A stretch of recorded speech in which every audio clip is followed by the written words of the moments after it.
بسم الله الرحمن الرحیم. السلام علیکم دوستانو، رفیع الله امیری ما تاسو سره د e-Pohantoon لخوانم. په نننۍ ویډیو کې تاسو ته د ګرافیک ډیزاین شپږم قانون چې عبارت له ریپیټیشن یا تکرار څخه دی دغه درس وړاندې کوم. که چېرته تاسو پخواني قوانین او عناصر مو نه وي لیدلی، لاړ شئ هغه اول تعقیب کړئ تر څو د ګرافیک ډیزاین په قوانین او عناصرو باندې درست پوه شئ. بیا راشئ دغه درس تعقیب کړئ. اوس به راشو ریپیټیشن ته چې ریپیټیشن په ګرافیک ډیزاین کې څه ته وایي او کله مونږ د ریپیټیشن څخه په خپل ګرافیک ډیزاینینګ په کارونو کې ترې ګټه یا استفاده کولی شو. دوستانو، ریپیټیشن چې دی د یو ډیزاین استفاده تکرارا دغه ته ریپیټیشن وایي. لکن یوه خبره په یاد ولرئ چې د ریپیټیشن او د پټرن یا ټیکسچر ترمنځ باندې دومره فرق دی دوستانو چې د یو شیپ تکرارا دغه استفادې ته پټرن یا ټیکسچر ویل کیږي، لیکن ریپیټیشن چې دی د یو ډیزاین دغه استفاده تکرارا دی ته ریپیټیشن ویل کیږي. ریپیټیشن چې دی په برانډینګ کې ډیر استفاده کیږي دوستانو. عموما دغه ریپیټیشن چې دی د رنګ له لحاظه کیدلی شي، د لیاوټ یا د ډیزاین له لحاظه کیدلی شي، د فانت یا خط د لحاظه کیدلی شي. د ریپیټیشن ګټه دا دی دوستانو چې استفاده کوونکې د کوم پروډکټ نه استفاده کوي، مثال کوم سرویس نه د یو کمپنۍ نه استفاده کوي، دغه کمپنۍ ایمیج یا عکس چې دی د لیدونکي یا د استفاده کوونکي په ذهن کې پاتې وي. دوستانو، د ښه پوهېدلو لپاره تاسو ته مې یو څو مثالونه راغوستي، را به شو دغه مثالونه ګورو دوستانو چې یو ګورو د ریپیټیشن څخه په کوم بڼه په خپل ګرافیکي کارونه کې دا خلک استفاده کړی. اول مثال چې دی دوستانو دا د ټارګټ د کمپنۍ مثال دی. دا کمپنۍ چې دی په امریکا کې ډېر مشهور دی. د دې لوګو چې دی د شوټ یا د فیر په شکل باندې ډیزاین شوی. دا چې کله برانډینګ کوي دوستانو، خپل برانډینګ عموما چې دی د خپل لوګو په شکل باندې برانډینګ کوي چې ډېر په های سوي باندې د ریپیټیشن څخه استفاده کوي. که چېرته تاسو راشئ دغه مثالونو ته وګورئ، دلته د ګوشکي مثال دی.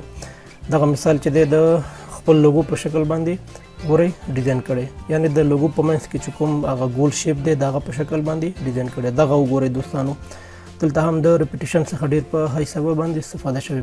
بل مثال چې د که چېرته تاسو راشئ دغه توپ مثال ته وګورئ، دلته هم د توپ اعلان راوستی دوست، لیکن د ریپیټیشن څخه په های سوي باندې استفاده شوی. بل مثال چې دا هم د ټارګټ د کمپنۍ مثال دی دوستانو. که چېرته تاسو راشئ د دې کس بوټانو او جرابو ته وګورئ، دا هم د ریپیټیشن څخه ډیر په های سوي باندې استفاده کړی چې د ریپیټیشن څخه د لوګو په شکل باندې ترې استفاده کړی. بل مثال چې دی دوستانو دغه د ګوګل اپلیکیشنونو مثال دی دوستانو. که چېرته تاسو دغه مثال ته ځیر شئ، دلته د ګوګل پروډکټونه چې دي د ریپیټیشن څخه د رنګ په اساس ترې استفاده شوی. که چېرته تاسو هر ځای کې د ګوګل کوم پروډکټ ګورئ نو تاسو ته د فتن ذهن ته راځي چې دا د ګوګل د کمپنۍ مربوط دی. بل مثال چې دی دلته راځو د اډوبي کمپنۍ چې کوم اپلیکیشنونه دي د دې مثال تاسو ته مې راوړی. که چېرته تاسو دغه مثالونو یا د اپلیکیشنونو چې کوم آیکنونه دي دې ته ځیر شئ، د دې آیکنونو چې کوم شکلونه دي دوستانو دا هم سره تقریبا ورته دي او همچنان د دې په منځ کې د خط یا فونټ څخه چې استفاده کړې دا هم ټول سره ورته دي. که چېرته ستاسو مخې ته دغه اپلیکیشنونه آیکنونه راځي نو تاسو ته د فتن ذهن ته راګرځي دغه اپلیکیشنونه چې دي دا د اډوب د کمپنۍ پروډکټ څخه دی.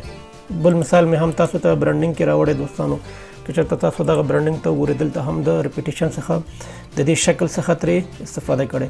که چېرته تاسو دغه ډبي ته وګورئ دوستانو، دغه خطونه چې تاسو ګورئ د ریپیټیشن په حیث باندې دلته ترې استفاده شوی. همچنان دغه نه پوهېږم قلم دی یا لرګی دی، دلته هم د دې خط څخه ترې استفاده شوی. همچنان که چېرته تاسو دغه ډبي سره وګورئ، د دې د پاسه چې کوم کاغذ دی دا هم د دې شکل څخه ترې استفاده شوی. همچنان دغه او دغه بل چې دی دغه کارټون هم وګورئ، دغه خط څخه ترې استفاده شوی.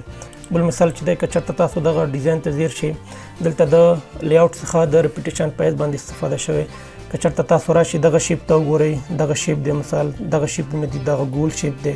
همچنان دغه پټه چې دی دلته د لیاوټ په بڼه باندې په ریپیټیشن په حیث باندې ترې استفاده شوی.